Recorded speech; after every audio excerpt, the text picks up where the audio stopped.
So hello friends, welcome back to my YouTube channel. इस video में हम देखने वाले हैं डिप्लोमा फिफ्थ सेम और मैकेनिकल इंजीनियरिंग का जो आज का पेपर हुआ है वो प्रोडक्शन एंड ऑपरेशन मैनेजमेंट का पेपर है। तो उसके किस टाइप के क्वेश्चन पेपर पूछे गए थे और साथ में हम ऑब्जेक्टिव क्वेश्चन देखेंगे और किस टाइप के सब्जेक्टिव क्वेश्चन पूछे गए थे। सब्जेक्टिव क्वेश्चन में जो न्यूमेरिकल क्वेश्चन है उसका आंसर भी इस वीडियो में हम प्रोवाइड करेंगे। तो चलिए हम सबसे फर्स्ट इसका ऑब्जेक्टिव क्वेश्चन ग्रुप ए का स्टार्ट करते हैं। तो फर्स्ट क्वेश्चन है dash dash is the management of all activities directly related to the production of goods and services. तो अगर हम कोई भी कौन सी गतिविधि का यूज करके गुड्स और सर्विसेज का मैनेजमेंट करते हैं, तो पहला है प्रोडक्शन मैनेजमेंट, दूसरा फाइनेंस कंट्रोल, तीसरा एम्प्लॉय डेवलपमेंट और चौथा है ऑल ऑफ द अबव। तो इस क्वेश्चन का करेक्ट आंसर आपका ऑप्शन नंबर ए हो जाएगा, प्रोडक्शन मैनेजमेंट। अगला क्वेश्चन देखते हैं, question number second, dash dash measure of the quantity of output per unit of input.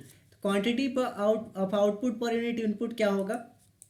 तो इसमें पहला ऑप्शन जो है आपका प्रोडक्टिविटी है, दूसरा सोशलेबिलिटी है, तीसरा मार्केटेबिलिटी है, चौथा नॉन ऑफ देव। तो इसका करेक्ट आंसर जो होगा वो प्रोडक्टिविटी होगा। प्रोडक्टिविटी ही जो होता है वो quantity of output per unit of input होता है। अगला क्वेश्चन है third number, is the process of verification of correction in the quantity of product when the deviation of the quality the found to the more than expected। अगर किसी product में उसका deviation जितना होना चाहिए उससे ज़्यादा हो जाता है तो किस जगह पे इसका हम लोग अपेक्षा करते हैं? तो पहला पॉलिसीज, दूसरा क्वांटिटी मेजरमेंट, तीसरा क्वालिटी कंट्रोल और चौथा जो है नन ऑफ दिस हो जाएगा, नन ऑफ दिस है। तो किसमें से कौन सा ऑप्शन होगा? तो इसका करेक्ट आंसर आपका ऑप्शन नंबर बी हो जाएगा, क्वालिटी कंट्रोल। नेक्स्ट क्वेश्चन पे चलते हैं, fourth number, dash dash of the following is the best suitable for short term forecasting. तो शॉर्ट टर्म फोरकास्टिंग के लिए हम कौन सा फोरकास्टिंग यूज करते हैं? टाइम सीरीज भी यूज करते हैं, एक्सपोनेंशियल भी यूज करते हैं, कंटिन्यूटी एक्सट्रापोलेशन भी यूज करते हैं, ऑल ऑफ द अबव। तो इसका करेक्ट आंसर क्या हो जाएगा आपका? ऑल ऑफ दीज हो जाएगा। नेक्स्ट क्वेश्चन देखते हैं, 5 number, dash dash of the following is associated with qualitative method. तो इसमें कौन क्वालिटेटिव मेथड है? देखिए, कंटिन्यूटी एक्सट्रापोलेशन क्या है आपका? ये शॉर्ट टर्म फोरकास्टिंग यानी क्वांटिटेटिव मेथड है। टाइम सीरीज आपका क्वांटिटेटिव है। एक्सपोनेंशियल क्वालिटेटिव है, लेकिन ये हमसे क्वांटिटेटिव ही है, ये क्वांटिटेटिव है, हमसे क्वालिटेटिव पूछा है। तो डेल्फी मेथड जो होता है वो क्वालिटेटिव होता है। ये कौन सा मेथड होता है? क्वालिटेटिव। तो इस डेल्फी मेथड आपका क्या मेथड क्या हो जाएगा? क्वालिटेटिव हो जाएगा। नेक्स्ट क्वेश्चन है 6 number, dash that method is use for long range projection. तो लॉन्ग रेंज प्रोजेक्शन का यूज करने के लिए हम कौन सा मेथड यूज करते हैं?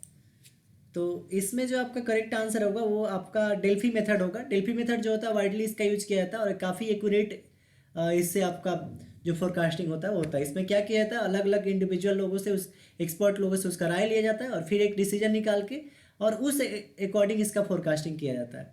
नेक्स्ट क्वेश्चन है 7 number, if the sale is 20,000 unit and break even point is 15,000 unit then margin of safety. तो मार्जिन ऑफ सेफ्टी हम क्या बताए थे आपको? ये होता है total selling cost minus total variable cost. तो यहाँ पे इसको क्या दिया है कि इतना जो सेल हो रहा है 20,000 सेल हो रहा है किस पे? टोटल सेल में, और माइनस ब्रेक इवन पॉइंट पे कितना सेल। अच्छा एक मिनट, ये फॉर्मूला इसका नहीं है। मार्जिन ऑफ सेफ्टी का क्या बताए थे? Total sales minus sale at break even point. तो टोटल सेल आपका 20,000 है और ब्रेक इवन पॉइंट पे 15,000 सेल हो रहा है। तो मार्जिन ऑफ सेफ्टी जो होगा इसको माइनस कर देंगे, 5,000 का आएगा।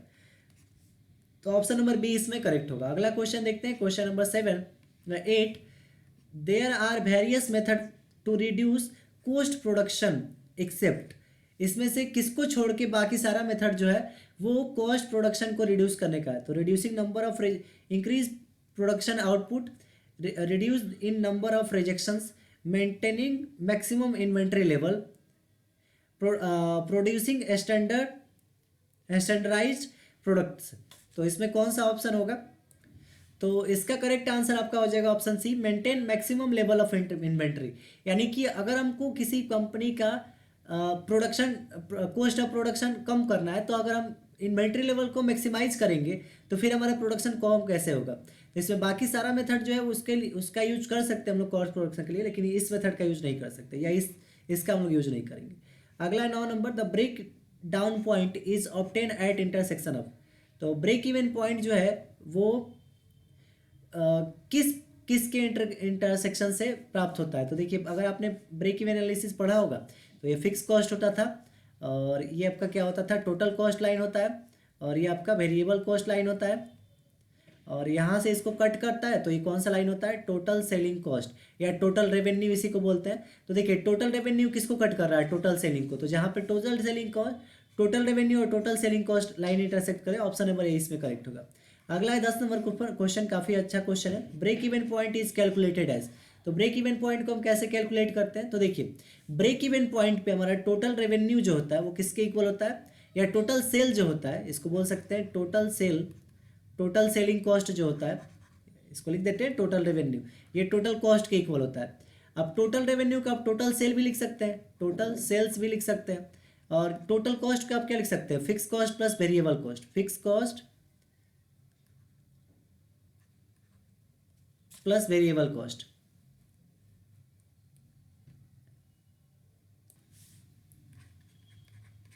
अब देखिए यहाँ पे टोटल सेल किसके इक्वल आ रहा है, fix cost plus variable cost के।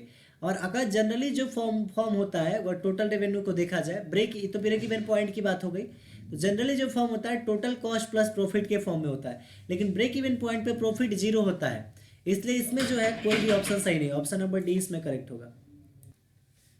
तो आप इसका आंसर नॉन ऑफ दीज अगर मारेंगे तो ही सही माना जाएगा, क्योंकि इसमें सब में प्रॉफिट दिख रहा है, तो प्रॉफिट अगर है तो फिर से जो ब्रेक इवन पॉइंट होता है वहाँ पे ना प्रॉफिट होता है ना लॉस होता है, तो इसमें नॉन ऑफ दीज हो जाएगा। अगला क्वेश्चन है 11 number, dash dash is the main objective of aggregate production operation planning. यानी एग्रीगेट ऑपरेशन प्लानिंग का मेन ऑब्जेक्टिव क्या है। तो इसका मेन ऑब्जेक्टिव जो है वो है balancing production capacity with demand while minimising cost. यानी कि उत्पादन की क्षमता की मांग के साथ संतुलित करना और लागत को कम करना। यानी कि अगर हम प्रोडक्ट बना रहे हैं उसकी कैपेसिटी को बढ़ाए, उत्पादन को बढ़ाए, और साथ में जो प्रोडक्ट हम बना रहे हैं उसका कॉस्ट भी कम रखें। तो ये होगा मेरा एग्रीगेट प्रोडक्शन प्लानिंग का मेन एम होगा। अगला है 12 number question, dash dash the not following is not a key input for aggregate operation planning. तो एग्रीगेट ऑपरेशन प्लानिंग का इसमें कौन की इनपुट नहीं है। तो इसमें कौन सा ऑप्शन होगा, ऑप्शन ए और ऑप्शन सी में थोड़ा सा कंफ्यूजन है, तो आपका जो राय होगा वो कमेंट बॉक्स में दीजिएगा, आपका क्या ओपिनियन है इस ऑप्शंस पे। नेक्स्ट क्वेश्चन देखते हैं 13 number, dash dash of the following not a common technique use in aggregate operation planning. तो इसमें से कौन सा कॉमन टेक्निक है जिसका हम लोग ऑपरेशन प्लानिंग में यूज नहीं करते हैं। इसका जो करेक्ट आंसर है ऑप्शन नंबर डी दे रखा है, तो आप इसका आंसर चेक कर लेंगे, ब्रेक इवन एनालिसिस होगा, लेकिन चैट जीपीटी से भी हमने इस आंसर को फाइंड किया, तो इसमें ब्रेक इवन एनालिसिस को बताया गया है कि ब्रेक इवन एनालिसिस का एग्रीगेट ऑपरेशन प्लानिंग में हम लोग यूज नहीं करते हैं, और जस्ट इन टाइम का इसका यूज होता है, just in time production planning का इसमें यूज होता है। तो आप इसको देख लेंगे अच्छे से। और ये जो 12 नंबर क्वेश्चन है इसका आंसर शायद आपका जो चैट जीपीटी पे है वो इन्वेंट्री लेवल दे रखा है, तो आप इसको भी चेक कर लेंगे। ये 12 और 13 क्वेश्चन काफ़ी कन्फ्यूजन था, तो आप इसको देख लेंगे। 12 का करेक्ट आंसर आपका डी बताया गया है चैट जीपीटी पे, और 13 का आंसर आपका ऑप्शन डी बताया गया है दोनों में। अगला क्वेश्चन हम लोग देखते हैं 14 number question, of the following is not a common objective of assembly line. तो इसमें से कौन जो है कॉमन ऑब्जेक्टिव नहीं है, तो इक्वलाइजेशन, वर्क स्टेशन वर्कलोड, और उसके बाद मिनिमाइज साइकिल टाइम, ये भी सही है। Maximise the number of work station, तो ये हम लोग असेंबली लाइन बैलेंसिंग में वर्क स्टेशन का संख्या ज़्यादा नहीं बढ़ाने, मतलब उसको कम करने की कोशिश करते हैं, तो ये जो है ऑप्शन सी इसमें करेक्ट होगा। इसमें बोला है नॉट, तो नॉट में क्या आ जाएगा, ऑप्शन सी। अगला क्वेश्चन देखते हैं 15 number, in U shape assembly line dash dash is primary advantage as compare to a straight line layout. तो 15 नंबर का करेक्ट आंसर आपका ऑप्शन नंबर बी हो जाएगा, रिड्यूस मटेरियल हैंडलिंग। अगला क्वेश्चन हम लोग देखते हैं 16 number, dash dash is a type of assembly line layout is associated with the continuous flow of product and minimum buffering between work station. कैसा होगा, U shape, rectangular, batch production और सर्पेंटिल layout. तो इसमें से कौन सा ऑप्शन होगा, तो इसमें जो करेक्ट आंसर होगा आपका ऑप्शन नंबर ए हो जाएगा, यू शेप लेआउट। अगला क्वेश्चन देखते हैं 17 number, dash dash of the following is not a component of material management. इसमें मटेरियल मैनेजमेंट का कौन कंपोनेंट नहीं है, तो पहला है इन्वेंट्री कंट्रोल, दूसरा है वेंडर मैनेजमेंट, तीसरा है ह्यूमन रिसोर्स मैनेजमेंट, चौथा है फोरकास्ट एंड डिमांड प्लानिंग। तो इसका जो करेक्ट आंसर होगा ऑप्शन सी हो जाएगा, ह्यूमन रिसोर्स मैनेजमेंट। अगला क्वेश्चन देखते हैं 18 number, in material management MRP stand for. तो एमआरपी का फुल फॉर्म होता है material requirement planning. Option number B इसमें करेक्ट होगा। 19 नंबर क्वेश्चन है, dash dash is the term use for process of evaluation and selecting supplier for an organiser. तो option A है procurement, option B inventory control, option C vendor management, option D quality assurance. तो इसका जो correct answer होगा option C हो जाएगा, vendor management. अगला last question objective का देखते हैं, ABC analysis in inventory management categorise item based on dash dash alphabet order, cost use and criticality, supplier location, employ performance. तो इसमें कौन सा ऑप्शन होगा देखते हैं। तो ऑप्शन क्वेश्चन नंबर 20 का करेक्ट आंसर आपको ऑप्शन नंबर बी हो जाएगा, कॉस्ट यूजेज एंड क्रिटिकलिटी। तो इस तरह से सारे आपके ऑब्जेक्टिव क्वेश्चन हो गए। अब हम लोग तो चलते हैं सब्जेक्टिव क्वेश्चन में। तो ये पहला सब्जेक्टिव क्वेश्चन था आपका, इसमें ग्रुप बी के 4 नंबर वाले क्वेश्चन 2 यहाँ पे है। फिर ये आपका था क्वेश्चन नंबर 3, क्वेश्चन नंबर 4 ये आपका है। आप सर यहाँ से क्वेश्चन देख सकते हैं। 5 नंबर क्वेश्चन आपका ये है, इसका और वाला पार्ट दे रखा था। 6 नंबर क्वेश्चन यहाँ पे आपको दे रखा है, इसका और वाला पार्ट है। और 7 नंबर क्वेश्चन आपको ये दे रखा था। फिर 8 नंबर क्वेश्चन जो था यहाँ पे देखिए, 8 नंबर क्वेश्चन में आपका क्या था, ये यहाँ पे 2 पार्ट में था। तो और वाला पार्ट न्यूमेरिकल था। तो बोला था सेल ऑफ, इसका न्यूमेरिकल हम बता देते हैं कैसे करना है। बोला है कि sale of product during the last 4 unit, यानी कि 1 2 3 4 4 ईयर का है। एक का 860 है, दूसरे का 880 है, तीसरे का 870 है और चौथे का 890 है।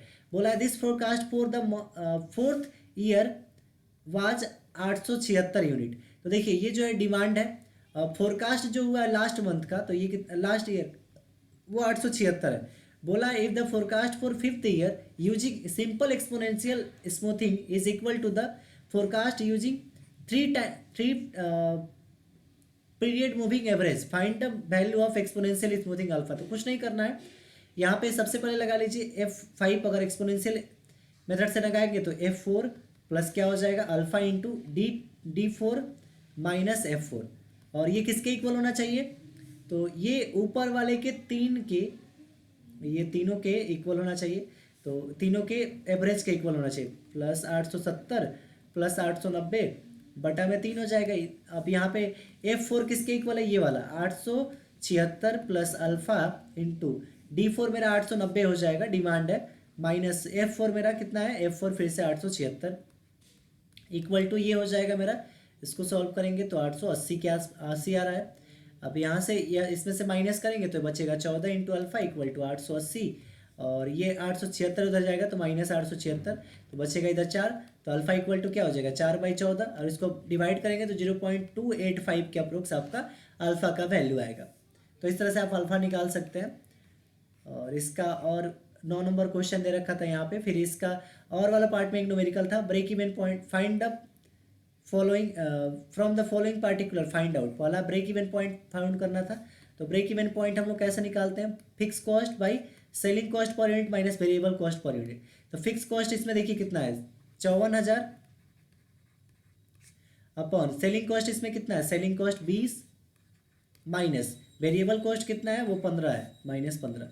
तो ऊपर हो गया 54,000 और नीचे हो गया 5, इसको कटाएंगे तो ये आ जाएगा 10,800। तो 10,800 यूनिट मेरा क्या होगा, ब्रेक इवन पॉइंट पे होगा। फर्स्ट ऑप्शन ये होगा, आंसर ये होगा। What should be the selling price per unit if break even should be brought down to 6,000 unit. अगर ब्रेक इवन पॉइंट जो है वो 6,000 यूनिट पे हो जाता है तो सेलिंग प्राइस कितना होगा। तो कुछ नहीं करना है इसमें, जस्ट आपको ब्रेक इवन पॉइंट की जगह पे 6,000 रख लेना है, इक्वल टू फिक्स कॉस्ट आपका 54,000 तो ऐसा ही रखना है, और बस सेलिंग कॉस्ट निकालना है। तो सेलिंग कॉस्ट रख लेना है, वेरिएबल कॉस्ट आपका 15 ही रख लेना है। तो selling cost minus 15 equal to हो जाएगा 54,000, और 6,000 नीचे चला आएगा, 6 9 54। तो selling cost equal to 9 minus 24 उधर जाएगा प्लस 24, अब माइनस 15 उधर जाएगा प्लस 15 हो जाएगा। तो यानी ये सेलिंग कॉस्ट पर यूनिट कितना आ गया 24 रुपये। तो सेकेंड वाले का आंसर कितना हो जाएगा 24। और फिर हम लोग देखते हैं इसके आगे वाले क्वेश्चन कुछ इस टाइप के हैं, आप इसको देख सकते हैं। और ये लास्ट क्वेश्चन आपका 11 था, इसका और वाला पार्ट था।